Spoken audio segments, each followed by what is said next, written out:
After intense negotiations in Munich, Chamberlain has managed to talk Hitler down from his extremist position. The Sudetenland shall go to the German state, but no further territorial changes shall occur. Appeasement. Is there a historical term which is more tainted by its complete failure?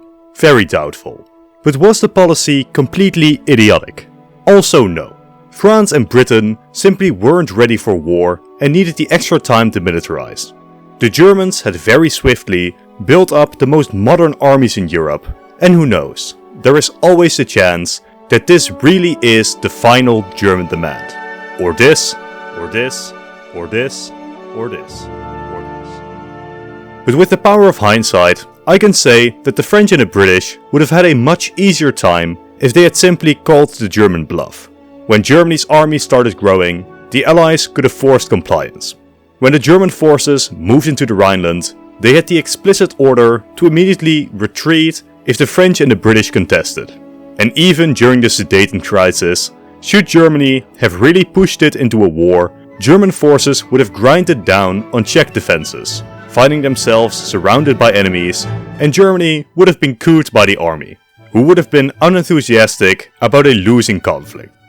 But instead, what the West did was give the heavily fortified Sudetenland to Germany, leaving Czechoslovakia completely defenseless. When the Germans invaded Poland, they fully expected the West to once again shrug and leave it be. When the West did get involved, the German dictator was shocked, asking his staff, "What now?" But that raises an interesting question. What if the West really was bluffing over Poland, like they were each time before? After recent failures to contain German aggression, a vote of no confidence has brought Chamberlain's government down, resulting in a Chemnitz crisis in Britain. German forces soon start rushing down Poland, and to add insult to injury, the Soviets bear down as well, further increasing criticism towards the West for their inaction. Within a month, the Polish state is completely subsumed by the Germans and the Soviets. With the small states now unable to rely on the West and fears of Soviet expansion mounting, the Germans have become the diplomatic masters of Europe. As the Soviets keep expanding, the Germans begin securing their own allies. Italy aligns with Germany, Hungary joins, and after being manhandled by the Soviets, Romania too joined the German bloc. The West does start serious military rebuilding though, and the next crisis isn't far off, as the Soviets send a demand to Finland. The Red Army has continued its advances in Finland. The French and British, always committed to defending the weak, have promised aid and support for the Finnish cause. The alternate Finnish war becomes completely different. Even in our timeline, the Western Allies arrogantly considered sending support to the Finns, completely overestimating their ability to wage war with Germany, let alone Germany and the Soviets together.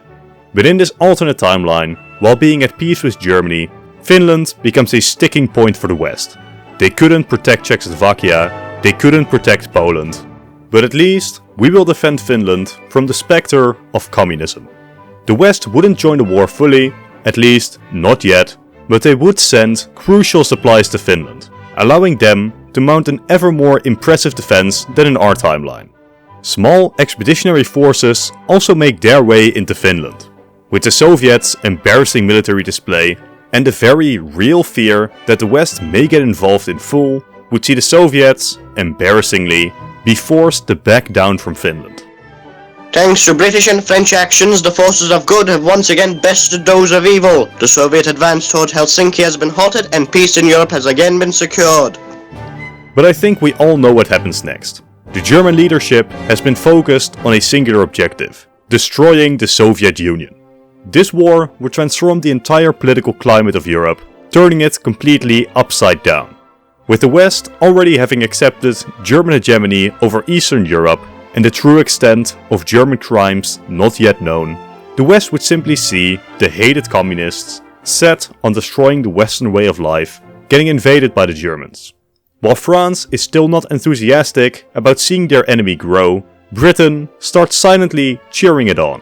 Soon, German forces start making great headway into the Soviet Union. I'm sorry for the quick intermission, but by far most of you aren't subscribed. To keep up to date with the 2 videos I release every single week, consider doing so. Thank you. The war is a complete embarrassment for Stalin, as the Germans are much more ready for the conflict.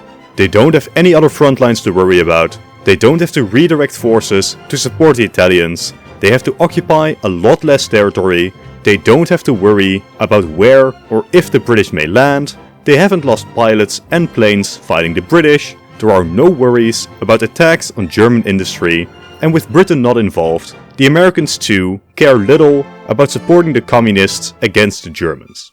Considering how successful the Germans already were in our timeline, despite the Soviets moving some industry east, they simply stand no hope at long-term success.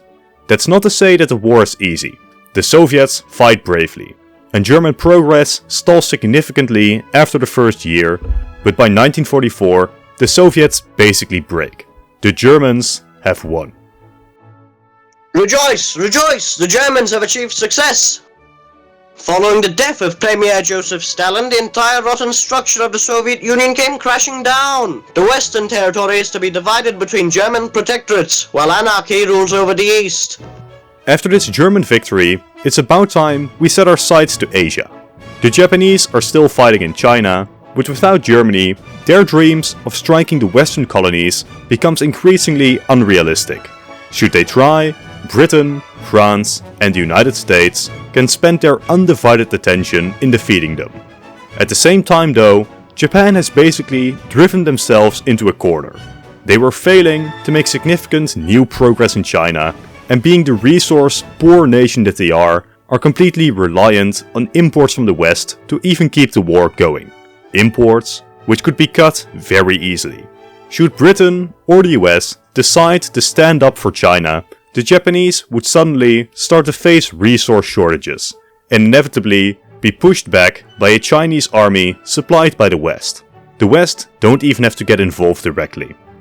But considering the sheer insanity of the Japanese leadership at the time, I expect them to, in a move of pure desperation, strike the West anyways, bringing everybody together against the Japanese.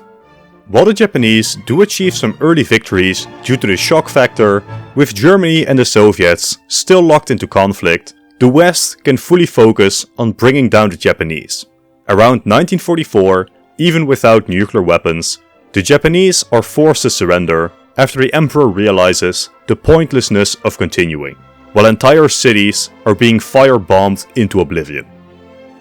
Following the war, Asia becomes the target of the growing Cold War between Germany and the West, as the Americans sponsor a democratic Russian regime. China defeats their communist rebels and then becomes a neutral faction between the West and Germany. Colonially, the Europeans are now far more stable, with the war being significantly less devastating for them. India is simply too big for Britain to hold, but Southeast Asia and African colonialism we can expect to continue for decades longer. The Germans still desire to humble the Western powers, but find that their empire is already overstretched. They simply don't have the resources to do so. With the German economy so focused on war, the first decade following their victory will be crucial. Will the Germans survive their immediate issues, or will they face internal collapse, causing Eastern Europe to collapse into anarchy? With the health of the German dictator in question, and his successor unknown, the Germans are not heading into the most pleasant period.